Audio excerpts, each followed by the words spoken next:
19। अब सब साथ में। हमने अपने धन के मनोविज्ञान के बारे में क्या सीखा?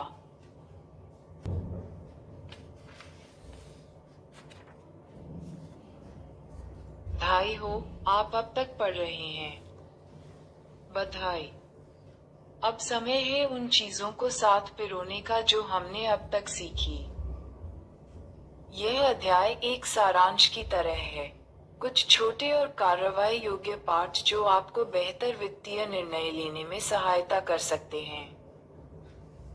सबसे पहले मैं आपको एक डेंटिस्ट के अपॉइंटमेंट के बारे में एक कहानी सुनाना चाहूंगा जो बुरी तरह से गड़बड़ हो गया। ये हमें इस बारे में महत्वपूर्ण सीख दे सकता है कि धन संपत्ति के प्रबंधन को लेकर सलाह देने के क्या खतरे हो सकते हैं। क्लैरेंस ह्यूजेस 1931 में डेंटिस्ट के पास गए। उनके मुंह में बेतहाशा दर्द था।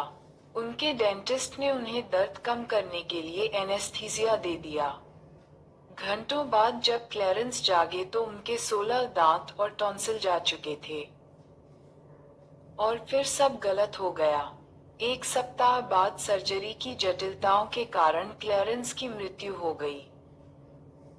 उनकी पत्नी ने डेंटिस्ट पर मुकदमा दायर कर दिया, लेकिन इसलिए नहीं कि सर्जरी में गड़बड़ हुई। 1931 में हर सर्जरी में जान जाने का जोखिम रहता था। उनकी पत्नी के अनुसार क्लैरेंस ने कभी भी सर्जरी के लिए सम्मति नहीं दी थी, और अगर उनसे पूछा गया होता, तो भी वे नहीं देते। यह मामला अदालतों में चलता रहा, लेकिन कुछ नहीं हुआ।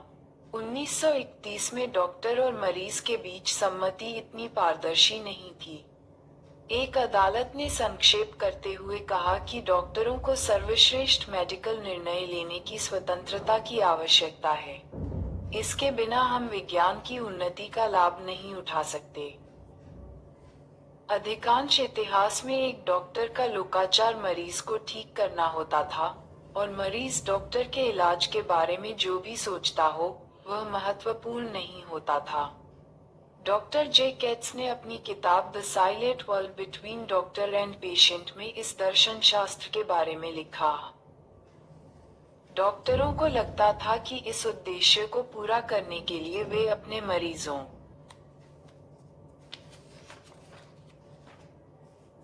की शारीरिक और भावनात्मक आवश्यकताओं को पूरा करने के लिए बाध्य थे, और वह भी अपने प्राधिकार में इलाज संबंधी निर्णय लेते हुए मरीजों से परामर्श किए बिना। ये धारणा कि मरीजों को भी डॉक्टरों के साथ मिलकर निर्णय लेने का अधिकार हो सकता है, ये कभी भी औषधि के लोकाचार का भाग नहीं था। इसमें कोई अहंकार या द्वेष नहीं था। ये दो बिंदुओं की एक धारणा थी। 1. हर मरीज अच्छा होना चाहता है।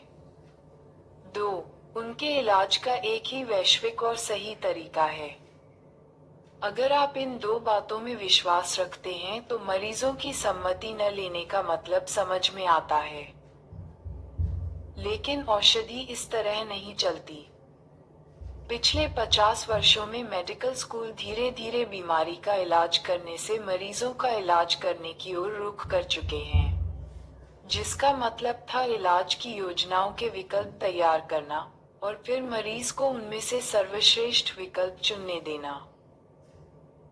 इस प्रचलन का एक कारण मरीज संरक्षण नियम थे, और एक अन्य कारण केट्स की प्रभावशाली किताब, जिसके अनुसार औषधि में क्या उचित है, इस बारे में मरीजों के मत बहुत भिन्न होते हैं, इसलिए उनके विचारों को ध्यान में रखना आवश्यक है।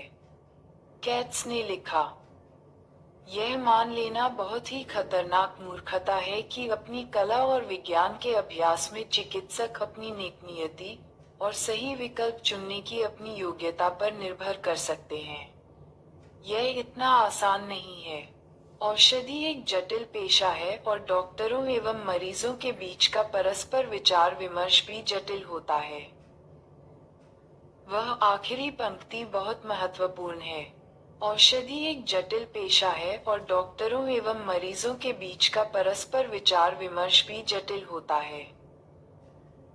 क्या आप जानते हैं और कौन सा पेशा है जो इसके समान है? वित्तीय सलाह। मैं आपको नहीं बता सकता कि आपको अपने पैसे के साथ क्या करना चाहिए, क्योंकि मैं आपको नहीं जानता। मैं नहीं जानता कि आपको क्या चाहिए। मैं ये भी नहीं जानता कि आपको ये कब चाहिए। और मैं ये भी नहीं जानता कि आपको ये क्यों चाहिए। इसलिए मैं आपको नहीं बताऊंगा कि आपको अपने पैसे के साथ क्या करना चाहिए। मैं आपके साथ ऐसा नहीं कर सकता जैसा उस डेंटिस्ट ने क्लैरेंस ह्यूजेस के साथ किया।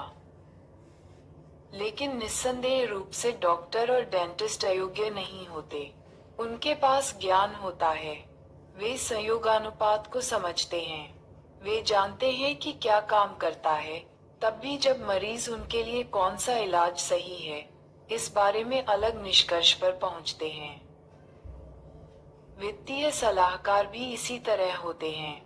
धन संपत्ति को लेकर कुछ वैश्विक तथ्य होते हैं, तब भी अगर लोग इस बारे में अलग अलग निष्कर्ष निकालें कि उन तथ्यों को अपने धन पर कैसे लागू किया जाए।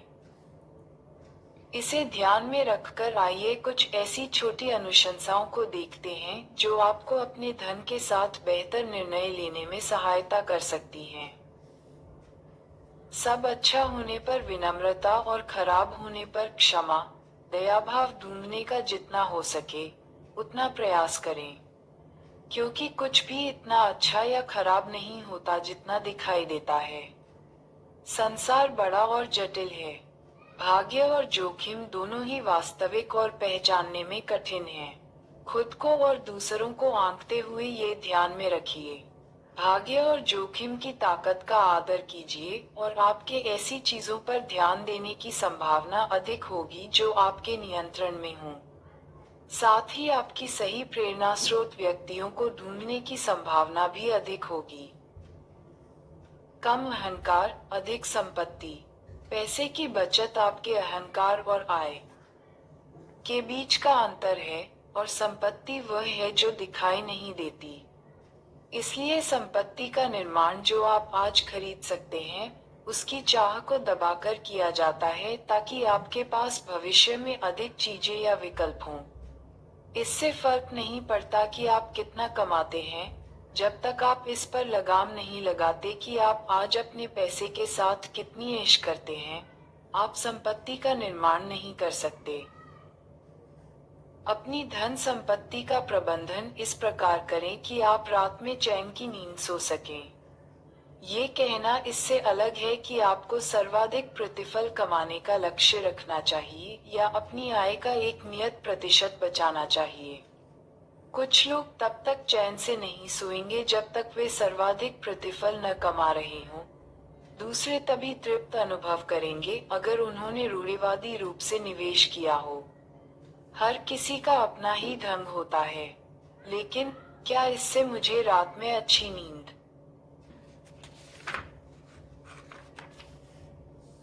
आएगी का आधार सभी वित्तीय निर्णयों के लिए सर्वश्रेष्ठ सार्वलौकिक दिशा निर्देश पट है।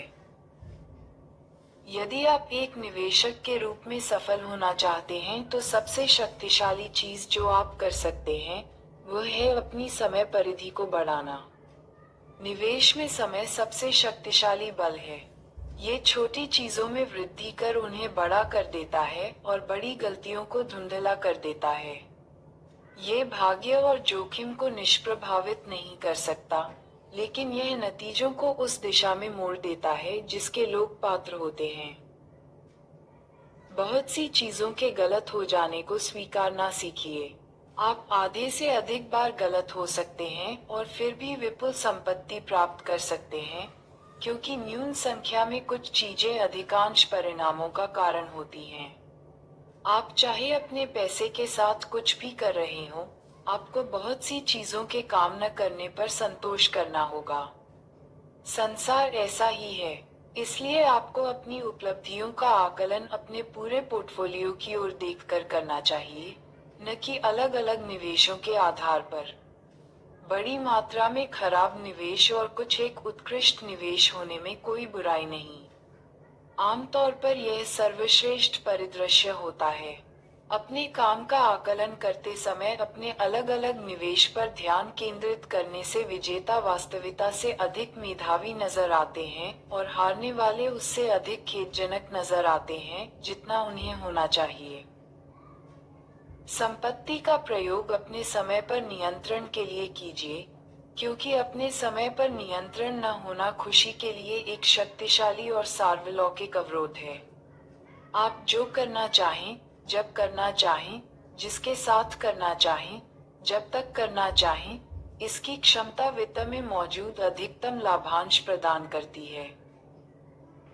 कम दिखावटी और अधिक अच्छे बनिए। कोई भी आपकी जायदाद से इतना प्रभावित नहीं होता जितना आप खुद होते हैं।